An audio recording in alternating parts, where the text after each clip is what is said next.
The Peace and Security Council held its meeting last evening, and the meeting carried out through the day. And by the time they were concluding late into the night, they agreed that they were going to suspend Mali again. But also, its suspension has a rider. They're saying that if Mali does not resume the transition timetable that it has, and power resumes back to the Prime Minister and the presidents, the transitional leaders that had been put in place, then Mali is going to face African Union sanctions. They also say that they agree with the ECOWAS decision, and they are calling for the vice president, who is the coup leader, Assimi Goïta, to stick to the timetable of the transition as envisaged last year.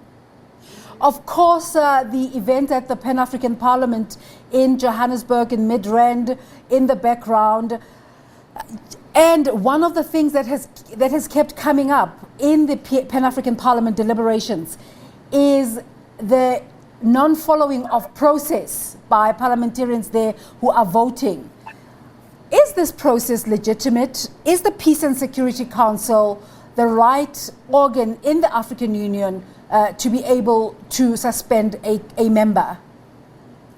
Yes, indeed. The African Union Peace and Security Council is charged with the mandate of ensuring that the law is followed, that governments are not changed unconstitutionally. Indeed, in its statement, it warns that it has noticed that there is a lot of changing of governments unconstitutionally, not just in Mali, but across the continent in various countries. And so they warn that they will not tolerate this. And they said that unless government power is transferred constitutionally, then the people who have been involved in the coup in ensuring that power is not handed over constitutionally and an election is held next year, then there will be targeted sanctions. On the Pan-African Parliament, the chairperson of the African Union Commission, Musa Faki Mahamat, has commented and condemned the violence, saying that if this is a parliament that is supposed to be setting the agenda of African unity, then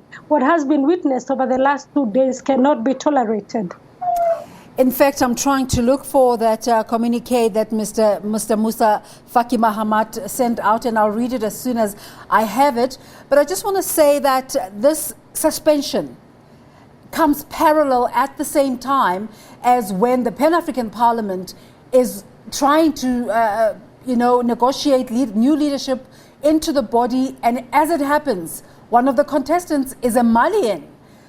How does this affect the processes in the Pan-African Parliament? Well, it may not affect at the moment, but later on, as we see the government that Assimi Goïta, if he continues to form the government, that is the current coup leader, if he disregards what ECOWAS has said and he disregards what the African Union has said, and he goes ahead to form a government, then we will be able to see whether the candidate that Mali had presented at the Pan-African Parliament will stand, or that whether his candidacy will continue to be legitimate. Indeed, at this point, I must say that the EFF, the Economic Freedom Party of South Africa, has welcomed the suspension of Mali by the African Union, indicating that countries and governments must learn to uphold the rule of law, and they must learn to accept decisions that are made according to the Constitution, and that constitutionality should form the basis of any decisions that any governments form. Yeah, I just want to read that tweet that was sent out by Mr. Musa Faki Mahamat, where he says the shocking scenes of violence at the Pan-African Parliament today tarnish the image of this honorable institution. I appeal to all parliamentarians to recover their composure and comply with the rules and procedures of the institution. What is the sense from the African Union in terms of the rules and procedures? Because there seemed to be such disagreement about this. Well, the African Union is clear that the rotational method should continue, and that is what should have applied even at the Pan-African Parliament. But they're also clear that the rule of law should be followed. And for them, what is disappointing is that this comes in the same year that the African continental free trade area should be taking effect and should be the guiding and the unity of the continent as the continent looks towards Agenda 2063 should guide any developments or any issues concerning the continent. But also a lot of Africans on social media asking the relevance of the Pan-African Parliament, wondering if indeed what the Pan-African Parliament deliberates on, or what they finally put on the table, or the resolutions that they pass, whether they are actually instituted and implemented by their governments. And some even beginning to question the relevance of the Pan-African Parliament at this point due to the embarrassing and shocking scenes that have been witnessed this week. Is there concern within the African Union that greater issues such as the silencing of guns on the continent, the fight against gender-based violence, and also the fight against coronavirus are taking the backseat at this moment? Well, maybe not at the African Union level. I have not seen any statement concerning that. But Africans themselves on Twitter, we have seen from various regions, including the East African region where I am now, wondering if indeed African leaders and their representatives at the Pan-African Parliament understand the magnitude of the problems that the continent faces. They say that at this point, the Pan-African Parliament should have been seized of the matter of ensuring that the continent is vaccinated, and that presidents are pushing for vaccination alongside other big powers, because they say once the European nations and once America and the Asian countries are done with vaccinating their populations, then once again Africa will be left behind, and it will be difficult for it to, trade, or for Africans to travel for meetings or businesses outside of their continent. And so they're saying those are the matters that should have seized members of the Pan-African Parliament rather than squabbling over leadership positions. Sarah, what's the sense in Kenya? How are Kenyans feeling about the leadership contest in the Pan-African Parliament? How would they like it to pan out? One of the things they're even asking is the members of the Pan-African Parliament from their country, how did they get to the Pan-African Parliament? What method was used to nominate them to the Pan-African Parliament? And one of the things that has come out, not just in Kenya, but in Uganda and Tanzania, some of the other countries I've seen them discuss this issue, is that political patronage decides who goes to the Pan-African Parliament. And so sometimes it is not the best qualified. Sometimes if you fail at the ballot here in Kenya, then you're likely to be voted in or nominated by your party to go then and represent the country at the Pan-African Parliament. So when you're going there, you probably do not even have an agenda of what you're going to be discussing there or what you should be expected to do. One of the issues that has come over here over and over again, and it is also one of the other factors that influence who goes to the regional parliaments. For example, the East African Legislative Assembly here, there have been complaints that it is the relatives of the main political power people that have been representing the country. For example, the current one has former Vice President Stephen Musyoka's son.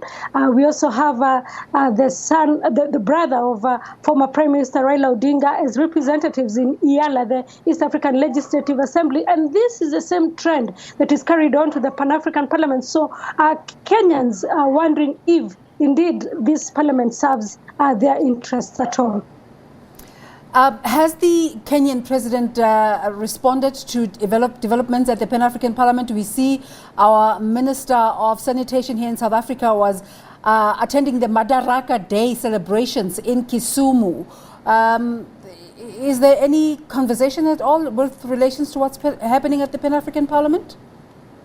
Not at the moment. What we know is that the Kenyan president has been more outspoken on the matters that are domestic here, including the review of the Constitution and the High Court decision to throw out the bid by the president and the former Prime Minister to drive the process of reviewing the Constitution. Indeed, Lindiwe Sisulu is in the country.